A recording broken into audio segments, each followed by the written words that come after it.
पन्नगे च सुरेन्द्रे च कौशिके पाद संस्पृशि निर्विशेष मनस्काय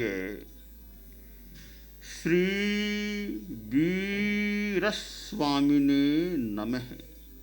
थानम आगम में कहा गया है, सत्य सरापन्नता तंजहा सज्जे ऋषभे गंधारे मध्यमे पंचमे सरे देवते जेव णेसादे सरासत वियाहिता। स्वर 7 हैं। शास्त्रकार ने स्वर पर प्रकाश डाला है, बताया है कि स्वर 7 हैं। षड्ज 1, 2 ऋषभ, 3 गांधार, 4 मध्यम, 5 पंचम, 6 धैवत, 7 निषाद। ये 7 स्वर बताए गए हैं। स्वर का सामान्य अर्थ है ध्वनि, नाद। संगीत में प्रयुक्त स्वर शब्द का कुछ विशेष अर्थ होता है। संगीत रत्नाकर में स्वर की व्याख्या करते हुए बताया गया है कि जो ध्वनि अपने अपनी श्रुतियों के अनुसार मर्यादित अंतरों पर स्थित हो, जो स्निग्ध हो, जिसमें मर्यादित कंपन हो और अनायास ही श्रोताओं को आकृष्ट कर लेती हो, उसे स्वर कहते हैं। यह संगीत रत्नाकर की बात है कि वो मर्यादित अंतरों पर स्थित हो, स्निग्ध हो और श्रोताओं को आकृष्ट कर लेने वाली हो, जिसमें कंपन भी हो, वह स्वर होता है। स्वर 7 बताए गए हैं। पहला स्वर है षड्ज। षड्ज, षड यानी 6, जय यानी पैदा होने वाला, 6 से पैदा होने वाला स्वर है षड्ज। 6 कौन से? वो नासा, कंठ, छाती, तालु, जिह्वा और दंत। नासा, कंठ, छाती, तालु, जिह्वा और दंत।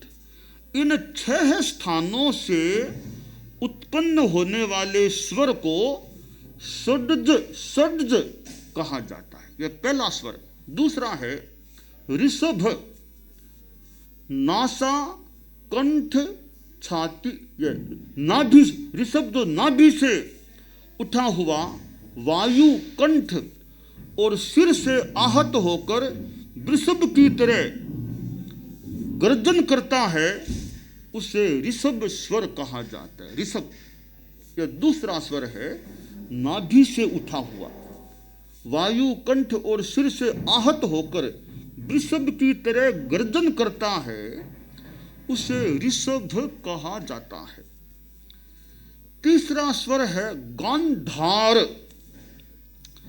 नाभि से उठा हुआ वायु कंठ और नाभि से उठा हुआ वायु कंठ और सिर से आहत होकर व्यक्त होता है और इसमें एक विशेष प्रकार की गंध होती है, इसलिए इसका नाम है गांधार। ये तीसरा स्वर है। चौथा है मध्यम स्वर। मध्यम नाभि से उठा हुआ वायु वक्ष और हृदय में आहत होकर फिर नाभि में जाता है। यह काया के मध्य भाग में उत्पन्न होता है, इसलिए इसे मध्यम स्वर कहा जाता है। पांचवा स्वर है पंचम नाभि से उठा हुआ वायु वक्ष हृदय कंठ और सिर से आहत होकर व्यक्त होता है, यह 5 स्थानों से उत्पन्न होता है। इसलिए इसे पंचम स्वर कहा जाता है। छठा है धैवत, यह पूर्वोत्थित स्वरों का अनुसंधान करता है, इसलिए इसे धैवत कहा जाता है। सातवां है निषाद, इसमें सब स्वर निषन्न होते हैं, इससे सब अभिभूत होते हैं, इसलिए इसे निषाद कहा जाता है। तो ये 7 प्रकार के स्वर ठाणंग में भी, यानी ठाणंग में क्या क्या विषय बताए गए हैं, विभिन्न विषय आते हैं, ये स्वर 7 बताए गए हैं। अब आगे बता रहे हैं एषीणम सत्तन्नम सराणम सप्त सरठाणा पन्नत्ता तंजहा सज्जम तु अग्ग जिह्वाए उरेण ऋषभम सरम कंठुगतेणम गंधारम मध्य जिह्वाए मध्यमम नासाए पंचमम भूया दंतोत्थेणय धेवतम मुद्धानेणय णेषादम सरट्ठाणा वियाहिता। इन 7 स्वरों के 7 स्वर स्थान है। स्वर स्थान कैसे हुए कि स्वर के उपकारी विशेषता प्रदान करने वाले स्थान को स्वर स्थान कहा जाता है। स्वर स्थान जैसे शास्त्र में बताया गया है कि 7 स्वरों के 7 स्वर स्थान होते हैं। पहला है षड्ज स्वर। षड्ज का स्थान जिह्वा का अग्रभाग है। षड्ज का स्थान जिह्वा का अग्रभाग। ऋषभ का स्वर स्थान वक्ष, गांधार का कंठ, मध्यम का जिह्वा का मध्य भाग, पंचम का नासा, धैवत का दांत और होठ का संयोग, निषाद का मूर्धा सिर। ये 7 स्वर स्थान बताए गए हैं। अब जैसे षड्ज स्वर का स्थान जिह्वाग्र है, यद्यपि उसकी उत्पत्ति में दूसरे स्थान भी व्याकृत होते हैं और जिह्वाग्र भी दूसरे स्वरों की उत्पत्ति में व्याकृत होता है, फिर भी जिस स्वर की उत्पत्ति में जिस स्थान का व्यापार भूमिका प्रधान होता है, उसे उसी स्वर का स्थान कहा जाता है। इसलिए ये प्रधानता के हिसाब से 7 स्वरों के 7 स्थान भी, यानी स्वर स्थान बताए गए हैं।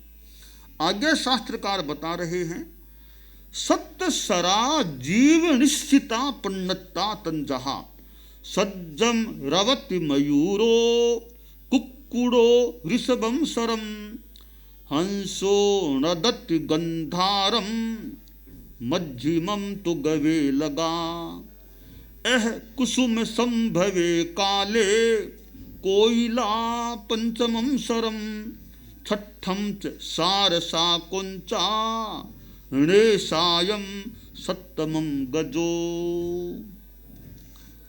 कि ये 7 स्वर हैं, जीव निश्रित स्वर 7 हैं। जीव निश्रित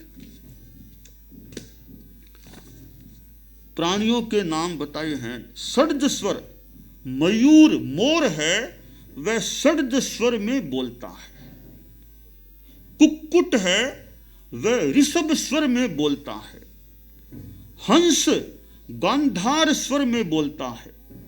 गवेलक गाय भेड़ मध्यम स्वर में बोलता है और कोयल बसंत में पंचम स्वर में बोलता है। क्रौंच और सारस ये हैं धैवत स्वर में ये बोलते हैं। हाथी हस्तीराज वो निषाद स्वर में बोलता है। ये अलग अलग प्राणियों के एक एक अपने अपने स्वर बताए गए हैं। और अब ये तो जीव की दृष्टि से बताए गए। अब सत्य सरा अजीव निश्चिता पन्नता तंजहा सज्जम रवति मुइंगो गोमुहि ऋषभम सरम शंखो नदति गंधारम मध्यमम पुण झल्लरी चौचलन पतिठाणा गोहिया पंचमम सरम आडंबरो देवतीयम महाभेरीय सत्तमम। अजीव निश्चित 7 स्वर वो कैसे हैं? ये तो पहले जीवों के बताए कौन किस में बोलता है, अब अजीवों से बता रहे हैं स्वरों को कि मृदंग से षड्ज स्वर निकलता है, गोमुखी नरसिंगा नामक बाजे से ऋषभ स्वर निकलता है,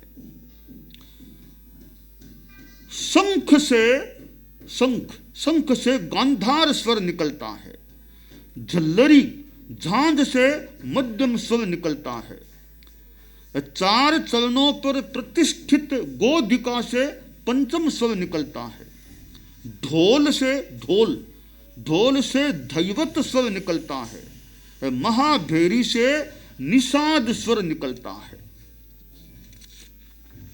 तो ये स्वर के बारे में कई बातें बताई गई हैं और भी कई बातें हैं। यह स्वर आदमी गाता भी है। गाने गाने में हम देखें किसी का संगान अच्छा लगता है, मधुर लगता है, बढ़िया लगता है, लोग उसके संगान से आकृष्ट हो जाते हैं। कोई गाता है, उसका गाना न कंठ बढ़िया न लय बढ़िया आती है तो उसका गाना भी अच्छा नहीं लगता। हमारे धर्म संघ में जैन रामायण का व्याख्यान कभी कभी होता है। परम पूज्य कालुगणी भी करते थे, परम पूज्य गुरुदेव तुलसी ने भी कितनी बार रामायण का व्याख्यान बांचा होगा। रामायण में कितने गीत हैं, विभिन्न राग रागिणियों में है। अब राग अच्छी तरह धारी हुई है, आती है, राग अच्छी धारी हुई है, कंठ बढ़िया है, फिर जो गीत का प्रभाव या गीत का जो सौष्ठव सामने आता है कि कंठ बढ़िया, स्वर कंठ बढ़िया, राग अच्छी आती है, तो गीत कितना बढ़िया हो सकता है। तो गीत में स्वर है, आदमी बात भी करता है, बोलता है, आवाज निकालता है।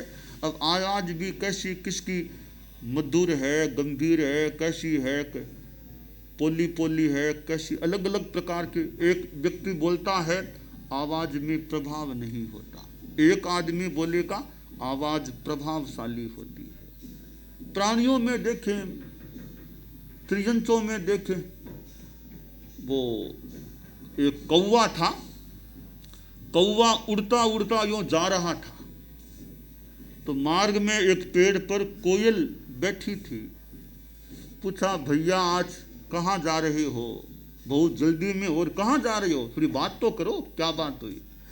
कहा, बहन परेशान हो गया, मैं तो इस गांव से परेशान हो गया। ये गांव है, यहाँ के लोग बड़े ही अशालीन हैं, मेरे को बड़ा परेशान करते हैं। क्यों, क्या हुआ? क्या क्या, जहाँ भी बैठता हूँ उस लोग उड़ा देते हैं। आगे जाके बैठा, वहाँ से भी उड़ा दिया, फिर आगे उड़ा दिया। बड़ा गांव ये अच्छा नहीं है, यहाँ के लोग शिष्ट नहीं है, मैं यह गांव छोड़ करके अब दूसरे गांव जा रहा हूँ।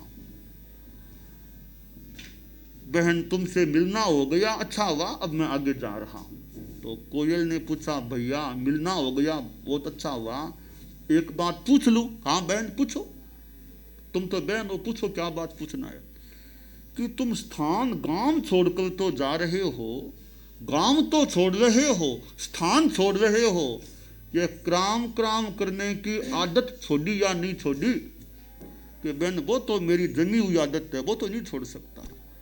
कोयल बोली, भैया तुम कहीं भी चले जाओ, किसी गांव में चले जाओ, या क्राम क्राम करना नहीं छोड़ोगे, लोग तुम्हें उड़ाते ही रहे। आवाज को बदल सको तो फिर तुम्हारे लिए गांव के लोग भी अच्छे हो सकेंगे। एक अपेक्षा तक, एक सीमा तक, आप भला तो जग भला, आप भला तो जग भला। खुद अच्छे हो तो एक सीमा तक मान लें, तुम्हारे लिए लोग भी, दुनिया भी अच्छी हो सकेगी। खुद भले नहीं हो तो फिर लोगों के द्वारा तुम परेशान भी किए जा सकोगे।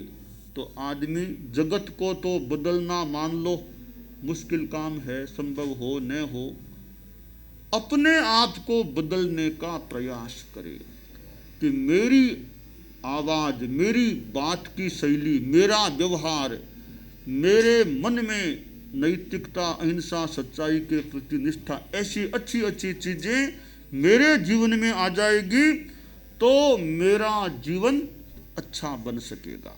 शास्त्रकार ने स्वर के बारे में आगे फिर बताया है, एतेषीणम सत्तन्नम सराणम सत्य सर लक्षणापन्नता तंजहा सज्जेन लभति वित्तिम कंतम चेण विनश्यति गावो मित्ताय पुत्ताय नारीणम चेव वल्लभो ऋषभेण उ ए सज्जम सेनावच्चम धनानिये वत्थ गंधमलंकारम इत्थिओ शयनानिये।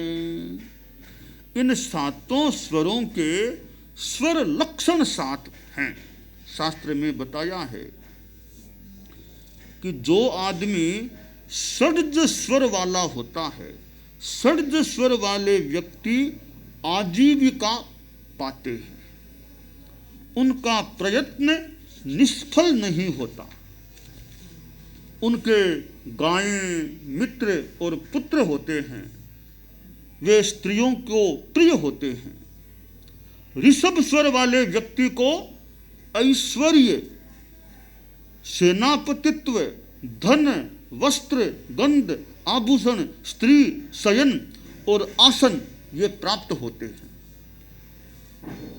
गंधारे गीत जुत्तिन्ना वज्र वित्ती कलाहिया भवंति कइणोपन्ना जे अन्य सत्थ पारगा। गांधार स्वर वाले व्यक्ति गाने में कुशल होते हैं, गाने में कुशल, श्रेष्ठ जीविका वाले, कला में कुशल कवि होते हैं, प्राज्ञ होते हैं और विभिन्न शास्त्रों के वे पारगामी होते हैं। कौन? गांधार स्वर वाले व्यक्ति। चौथा, मध्यम सर संपन्ना भवंति सुहजीविणो खायति पियति देति मध्यम सर मस्सितो। चौथा है मध्यम स्वर। मध्यम स्वर वाले व्यक्ति सुख से जीते, सुख से जीते हैं, खाते हैं, पीते हैं और दान देते हैं। पंचम सर संपन्ना भवंति पुडवीपति सूरा संगह कत्तारो अनेक गणनायगा। पंचम स्वर वाले व्यक्ति राजा, सूर, संग्रहकर्ता और अनेक गणों के नायक होते हैं। छठा है देवत सर संपन्ना भवंति कलहप्पिया साउनिया बग्गुरिया बग्गुरिया सोयरिया मत्स्यबंधाय। छठा स्वर दैवत। दैवत स्वर वाले व्यक्ति कलह प्रिय होते हैं, पक्षियों को मारने वाले तथा हिरणों, सुअरों और मछलियों को मारने वाले होते हैं दैवत स्वर वाले व्यक्ति। चंडाला मुठिया मेया जे अन्य पाव कम्मिणो गो घात गाय जे चोरा निसायम सरमस्सिता। निषाद स्वर 7वां है। निषाद स्वर वाले व्यक्ति चांडाल होते हैं, फांसी देने वाले, मुट्ठीबाज, बॉक्सर्स होते हैं, विभिन्न पाप कर्म करने वाले होते हैं और गो घातक और चोर होते हैं। ये सातवें स्वर वाले लोग। तो ये 7 स्वरों के आधार पर व्यक्तियों का विश्लेषण शास्त्रकार ने कर दिया कि कौन से स्वर वाले व्यक्ति किस प्रकार के होते हैं। ये लक्षणों की बात भी ठाणम आगम में ये शास्त्रकार ने बता दी है। इन 7 स्वरों की जो यह व्याख्या की गई है, और भी व्याख्या है, परंतु हमें इस बात से यह ग्रहण करना है कि स्वर है, एक तो गला है मान लो। अब गला तो ठीक है, परिवर्तन उसमें हो न हो, स्वर है वैसा है, पर आदमी बात करे, बात तो कम से कम बढ़िया करे ना। गला मान लो बढ़िया मधुर नहीं है, पर बात तो मधुर कर ले ना। तो उस गले की कमी मान लो कुछ दब सकती है, तो गला तो खराब है सो है, साथ बात भी ऐसी वैसी करता है तो और ज़्यादा खराब। तो गले के स्वर कह दें, गले की स्थिति कह दें, मधुरता कम भी हो तो आदमी को बात मीठी बात बढ़िया करे तो गले की वो कमी भी कुछ दब सकती है, अच्छी बात उभर सकती है। हम अपने बात का तरीका यथार्थ पर आधारित मधुर बात और सोच विचार कर बोलने का तरीका रखें तो हमारे बोलने का क्रम अच्छा रह सकता है।